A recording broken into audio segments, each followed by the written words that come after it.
Hello guys, I'm Ella. I'm coming back to teach you something new. In this section, I want to show you how you can get the clean shadow without any disaster in 3 simple ways.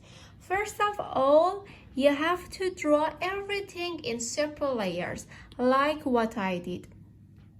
You have to choose the layer, click on it, choose alpha lock with a good color that you want to shadow, and with my favorite brush, touch ups noise brush, you can get a clean shadow just inside the layer, not the outside. It only works when you draw inside the layer.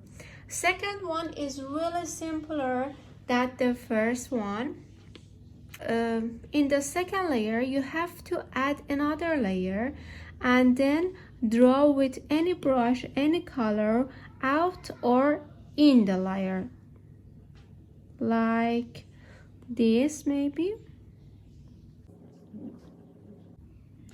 And then you go to the shadow layer that you draw and clipping mask. It's really good trick.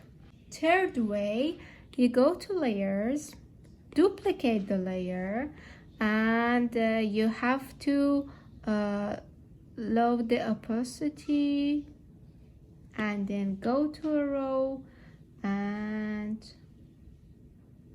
just like this you can get a really clean shadow. I hope you enjoy it. Don't forget to subscribe and like and share. Thank you for watching me. Bye.